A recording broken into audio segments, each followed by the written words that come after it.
Bear with me, it's bright as anything today. So this isn't a tutorial, but what I'm going to do is show how I've done it. It's going to be different for every vehicle, so just see what works for you, what doesn't work for you. Hopefully it'll give you an idea.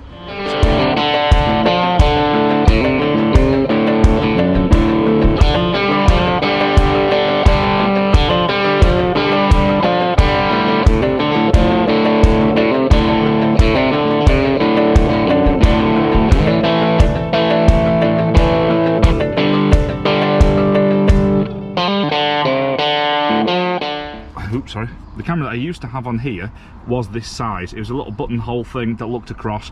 It was okay, but I'd say okay at best. So what we're going to do, this isn't the best thought out thing. So this is the back plate, okay? So this is going to go on here.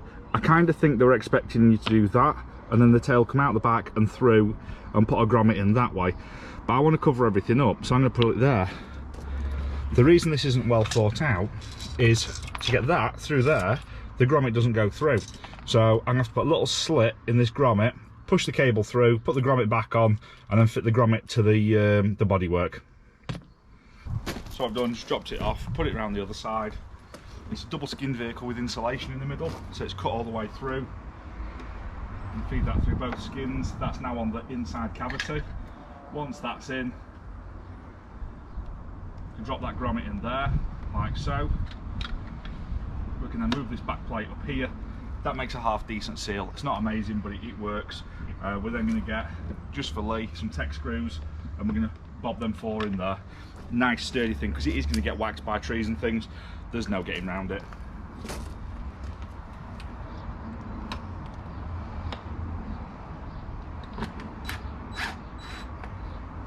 Some people might like to rivet it, but the problem with riveting is a lot of pressure on a little cheap flimsy plastic bracket. I'm going to fully tighten this because we need to find the photocell. Sometimes it's at the top, sometimes it's at the bottom. Depends on the manufacturer. So we're going to roughly put this in. We'll get the thing fired up. We'll work out the alignment of where it wants to be and what gives us the best picture. But we'll put a couple of screws in for now, just to give us something. A lot of people will be asking where I got this links, things like that. There's loads on eBay. Pick the one that suits you. I'm not putting a link for this up because it wasn't sent to me or anything like that. You can go through, there's dozens of them, make an educated decision and pick the one that suits for you, okay? I'll let you know in a few weeks, few months, whatever, how this one does before I say yes or no, okay? So that's pretty much this one installed on this corner. I'm going to do exactly the same on that corner. Then from there, what we've got, so inside, luckily, I've got a locker at the front. This comes down to your screen. So you've got this long length to get to your central point. This is going to be in the locker where the last one was. From there, you've got 10-metre extension leads, but I'm kind of hoping with the length of lead that's already on them, plus that, it should reach without the extenders, which would be nice. These two then will go to the front and the rear. They will need the extenders, but it's just less coiled cable, because last thing you want is to either chop that down and make it less reliable, or have that tucked in your cabinets everywhere, okay?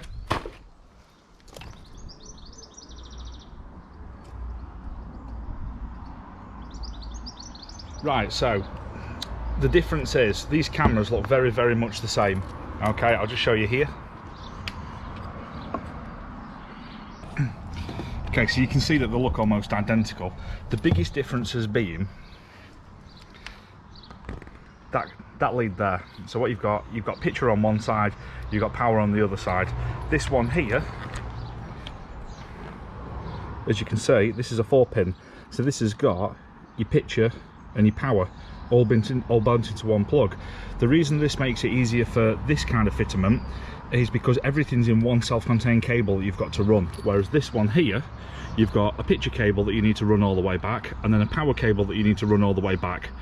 This can be better in some aspects because you can wire this straight off your reverse light and that powers it up. Personally, I'm not chewed for that. The other thing, it's just a more modern chip and just a better camera.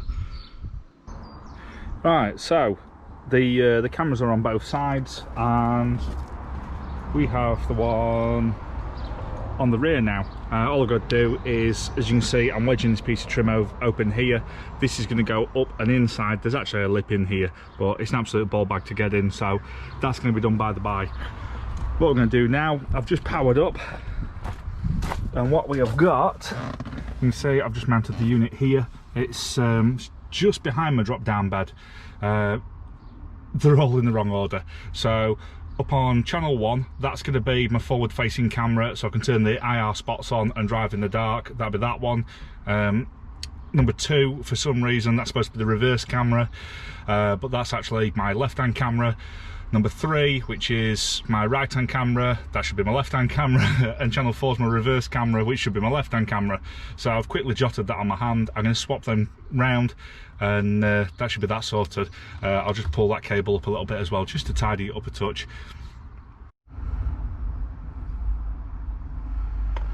So there we go. A little bit hard to see the images, but I don't know if you can see, so let me get something to point out. So just there on that side, that little bulb there, that's actually my spare wheel on my door, which is now open. This bit here is actually the camp cover gear, so it just covers the sides nicely. So I mean, that's some wide view. So for instance, I can do channel 3, it opens that up. These are all advertised as HD. They're not. They're just not. It's 480, right? The crappiest of HD is 720, so it's half of the crap. So you know, it's, well, full HD is 1080. Everyone's used to 4K now, so that kind of gives you an idea of what kind of quality this is. As far as being able to see somebody on your blind side, it's more than enough.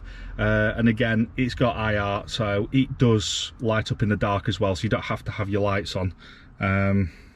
Yeah, like I say, channel 1, that's going to be my forward camera.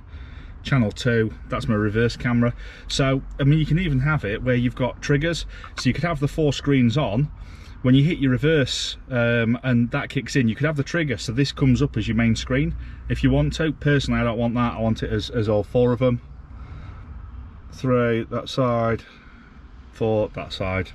Okay, then you can hit mode and it brings it back to the 4th. This one does have an SD card in it. It's just a little one that bobs in the side, little tiny thing. You can get them with a full on hard drive, but again, they're going to be hundreds of pounds more, and my previous one had no recording capability at all, so it's as much or as little as you want to spend. But there you go, that's the one I've got. You can see it if you have a look on eBay. Like I say, don't bombard me with questions of link this, do that, or the rest of it.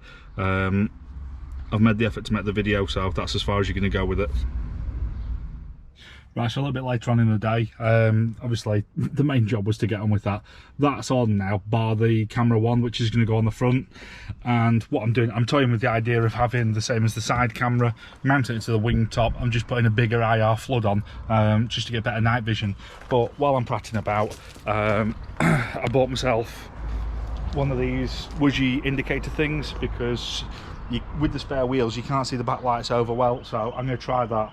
What I'm doing, I've got this, I use this for work, it's like a fish wire. I've put a hole in the top, junction box up there. We're going to fish down the inside of the box section that makes up the vehicle, and then back out the bottom into the junction box for the lights there, and we'll attach it in that way. So it's got 2 chances.